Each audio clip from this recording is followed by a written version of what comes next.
Good day, I'm Ikslorin. We skipped 1 week of Hearthstone content, but I'm back for more exploration and experimentation in Hearthstone. And this week, we're going to look at this very interesting priest deck sent in by one of my subscribers, Gintoki. And when I say interesting, it's not just to appeal to him, but very much just because it's very, very different from anything that I've actually ever seen before. I mean, look at this. Even the curve doesn't look like anything that I have actually seen before by a priest. I have seen some aggressive priests, but really never played them, and this seems to be one of the first. But when I actually say this is some kind of aggressive thing, really it isn't, because it plays very much, or the idea behind this is very much like a control issue. You want to trade very, very much valuably. And how do you want to do that? And why is it really going to be valuable? Well, as you can read in the title, this is an egg priest. So it's obviously is going to have something like a Nerubian egg. Something very different actually from other egg priests that I've seen. But more importantly, it's going to have the new card by Blackrock Mountain, the Dragon Egg. Which, as you can read, if we actually give this a lot of HP and just a little bit of attack, we can get as much value out of this as we could ever want. Because we can just spawn as many 2/1 whelps as we would want and just keep on trading away and get pretty much infinite value with this Dragon Egg. Or at least that is the dream. So, since this plays very much like a Zoo, with trading, we're obviously also going to use a lot of Sui cards, like the Abusive Sergeant, and the Power Word Shield is also in here for card draw, and especially because of the extra 2 HP. Northshire Cleric is a 1/3 for 1, which is just great value, especially against something like a Hunter. So obviously we're also going to have this in here, especially since this deck is lacking a little bit in the card draw department. Then we have a Haunted Creeper, because this is a Zoo. Some kind of Sui deck thing. So since this card is just high value, especially with something like an Abusive Sergeant, it's just great. Nerubian X, especially just because we can get a 4/4 with hopefully only 3 or 4 mana in total, plus some more extra minion. It's also going to be good value. Then we combobulate to the first card, where I a week ago actually, was a little bit in two minds about it, but it actually has won me over a little bit, because it works so very well with not Shadow Word, but only Shadow Madness. But also, more importantly, with Defender of Argus, we have 2 of them, and it's a 2/3 for 4, which is just god awful.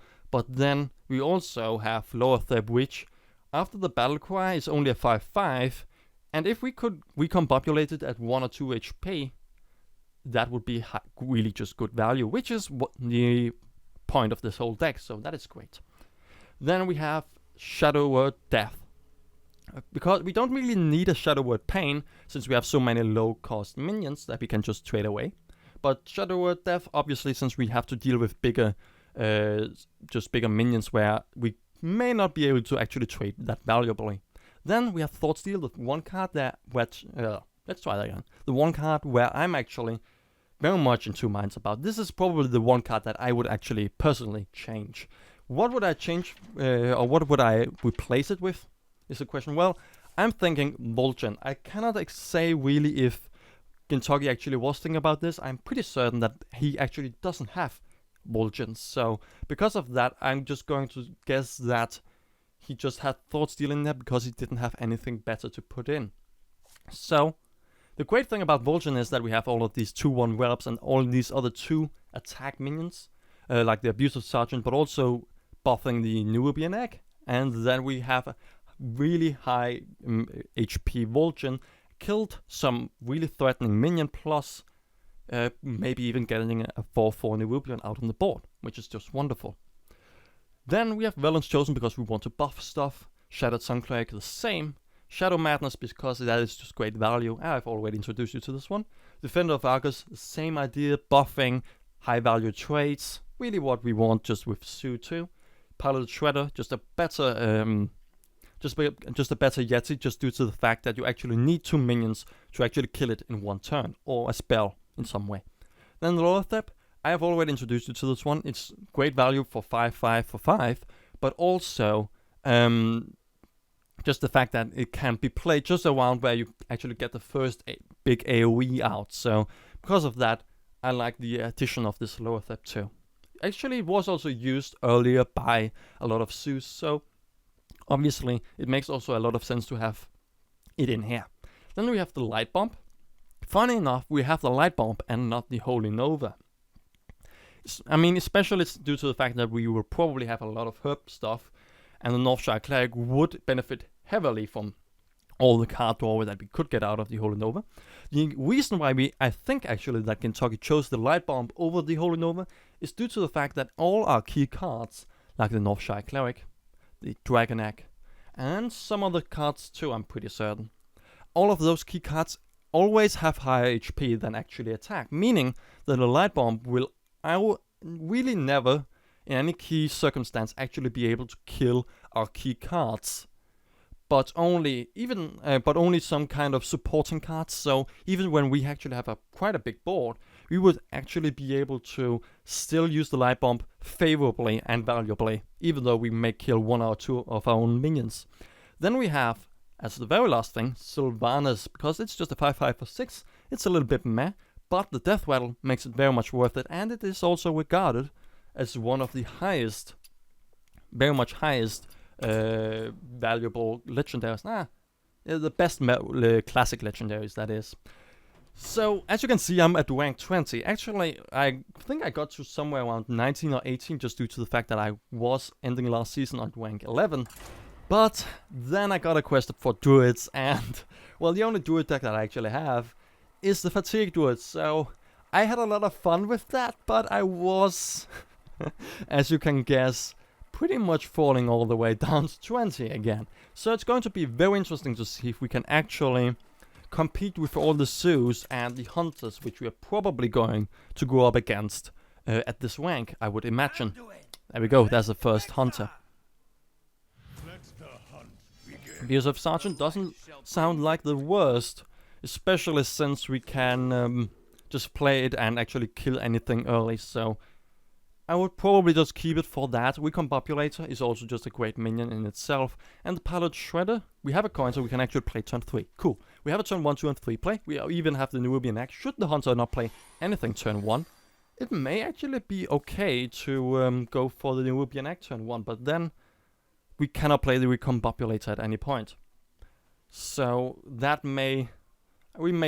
I probably should ditch that idea. If he doesn't play anything, we probably still should keep the Abusive Sergeant out. That's a Timber Wolf, so this is some more mid-rangey, beastie, kind of a hunter, I guess. But still very much, most likely, very facey, very, very aggressive. I mean, this is a hunter. The most controlly stuff you can do, if still being rather successful, would be some kind of mid-range thing. Except if you're day 9, then you probably are not going to play the most controlliest of hunters. So he's actually going to go with the 1/1 straight into my face, meaning that I actually can just trade this way and denying as much damage as humanly possible. Following up with a probably, I would say, a Recombobulator. We could also go for the Nubian Act just to... Problem is then how can we couldn't then play next turn Pilot Shredder, so I guess it is okay. Especially since we will only take 1 extra damage next turn, and we are priests, so we will actually still be able to pretty much out-heal him, hopefully. Especially if he's some kind of mid-range thing. But it looks like we may actually have to pick up the pace here. So Pilot Shredder should at least be trading this way, but we still very much have to, in some way, slow him down, because it's still 5 damage this turn, and very much against the hunter you have to try and deny as much as humanly possible, and don't care about actually valuable trading. You just have to shut him down with everything you can. And the Shadow Madness is probably going to be very strong for this, especially since we can actually pretty much kill 2 minions in 1 turn. If you play something for 3 damage, we can Shadow Madness that immediately and trade in and pretty much kill his whole board. So if he does that, that would be lovely. A Lost Toll Strider. Sadly not enough, I would say. So we still have to in some way try and get in. We can do this, right? We can also Powered Shield to keep it alive. Get the highest value out of it, meaning that we would also be able to trade it with the Lost Toll Strider. So that would be putting money on the line. We will remove combo possibility from the Dragon Egg. That is a problem, but I cannot really play the Dragon Egg before I actually have enough board control to actually keep it safe and actually build it up. So I think this is okay to actually do, especially since we now have a Defender of Argus, so we can actually make these two taunts. Meaning that we should probably be able to shut him down somewhat. So if we heal this, we're going to make certain that this is going to be a good trade. Problem is that I should have played the Northshire Cleric first, since we don't get the card and don't see any reason to actually play it now. I should have played it first and healed. I'm a little bit too fast here actually, and more focusing on my commentary as it seems. Sorry about that. Jesus Christ. So, also a little thing that I want to say sorry is that you may actually hear a little bit of noise in the background. It is due to the fact that my computer is right now running, as I can see, on 75 degrees Celsius. Yes, because this thing cannot really deal with actually playing Hearthstone, recording audio and video at the same time. But you will maybe also even hear some kind of cars and some birds in the background, just due to the fact that I have my window open. Because all of a sudden here in Scandinavia, we actually reached above 20 degrees Celsius, which you would not think would actually be possible, but very much has. So, I mean, really, it's really weird that that actually would happen, but it has. So let's just trade this way. I mean, yeah, I'm just right now dying. Not really, but I'm pretty much having a lot of issues with just the warmth here. Pretty much sweating a lot. And having all sorts of other issues right now. With just the warmth, especially since the computer is right now running at all this temperature. It's even just making it even warmer in here, so... And even I just not talking, it's going to be, it's pretty much just a circle of warmth right now, so it's very much interesting to commentate in this in this kind of a situation. But luckily tomorrow it seems we are going to have much better weather. So back to the game. I would probably there you go. We very much still have to deal with this Stranglethorn Tiger, but it will go in this way and then probably this way. Then we can end up, and he will probably go for the 3-3 and not the 1-2. I would imagine, just due to the fact that it is the bigger target. But I may also be wrong. If he plays something for 2 damage, we can also still Shadow Madness that. Yeah, as we can see, he is actually thinking about the 3-3 trade instead of the 1-2. And it looks like he's actually going for the Hunter's Shot, or Arcane Shot, sorry, that's what it's called. So we're going to have a 4-4, but he's still going to be able to trade in this way, and then we can trade in this way. So I'm still very much... Okay, that is the most awful thing that could pretty much happen to us, isn't it? A lot of people really don't use this multi-shot, but sadly, he's bringing us all the way down to 6, and I now pretty much have to keep on healing myself if I actually want to stay alive. So, pretty much I have to do this and this. So at least it's now 3 cards to 2 cards, but we still very much have to heal ourselves each turn and try and deny as much damage as humanly possible. The problem with Hunters is you cannot deny damage with those, because either it's something like a Leponome, which is always guaranteed to deal damage, or it is something with charge. There's a Houndmaster, interestingly enough. Well, we should be able to kill all of this. Well, we're going to heal. As I said, we have to heal each turn. It doesn't matter what else. So I'm thinking going for the Demolisher, trade in, and then the 2-3 here. We will still have a 3-2, can kill bigger stuff than the 2-2, and we kill his stuff more importantly. So this hopefully should be enough to let him run out of steam, especially if we can get the Pilot Shredder down. Heal, that would be 6 mana. We have 8 mana next turn, so we still have 2 mana, so we can even recombobulate our Haunted Creeper. But I don't think that would actually be necessary. I don't think any other one... Oh crap. Any other one-attack stuff would happen, but... He's pretty much going to be able to deal 7 damage next turn. And 5 this turn, so... We are going to be going really far down, really. And one Explosive Tribe is probably just going to be able to kill us. While it is true that this guy very much isn't playing the normal or usual mid-range or face hunter, it's very much clear that that he's still very much aggressive, and we're still going to go down to what looks like 4 HP. And I'm pretty certain there's no actual healing in this deck. Yeah, there's no antique heal bot, so he's just going to slowly whittle us down, and with an explosive trap, we're pretty much dead. I'm pretty certain. Yeah, we would be. We can stall his the amount of damage that it deals after at 4, but we still very much have to trade in and heal ourselves each and every turn. And we have to trade in, because if not, then we're just going to die. But I don't want to concede. We did see when I played against several other people in the NVIDIA GeForce Hearthstone Pro AM tournament that you still very much can win, just barely. Which I did again really dirtily with the aggressive Mech Rogue, but still very much won. So I would probably at this point just go and buff this one. Just due to the fact that it then will still be alive after an explosive trap. We don't really need more HP on this 2/6. Don't believe he can really kill it, so because of that I would rather just keep on healing myself and just try and stay at 4. Okay, so well, I'm pretty certain we can still trade away, but we cannot really deal damage to him, so oh, this looks good. This may look very good, but the problem is all of these supporting cards, as I said, in this very circumstance are pretty important, so we probably have to wait for the light bomb until much later. So let's go in with this. Actually, let's first go in with this, and this way.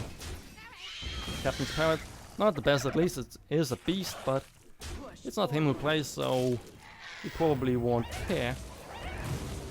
And heal and end our turn.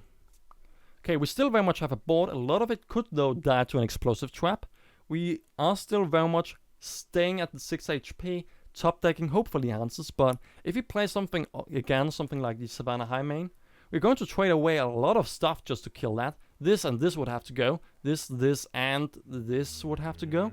Then we still can only deal 1 damage to his face, but still very much hopefully trade favorably. I wouldn't actually call that favorable trading. It is a 6 mana minion that is very high value, but still very much it is a lot of cards that I actually use to kill it. So since he actually targeted my face, it looks like he either has that new quick shot, I'm pretty certain that is what it's called, from Blackrock Mountain, or he has a kill command bringing us all the way down no matter what to 1 HP.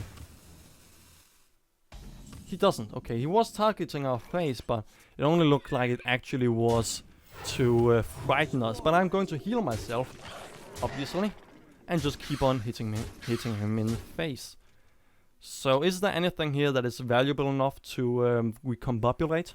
Don't really feel like there's any need to do it. We have more than enough on the board to actually still pretty much deal with anything that he could play, together with hopefully killing him. Problem is, kill command is 3 mana and then it can kill us. There we go.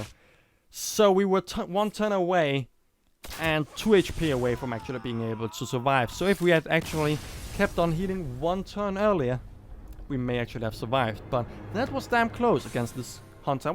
I'm still very much satisfied about how this actually turned out. So while it is a defeat, it very much was still, in my opinion, a rather okay game. So we're going to obviously try this out for the rest of the week. Thank you for watching. See ya.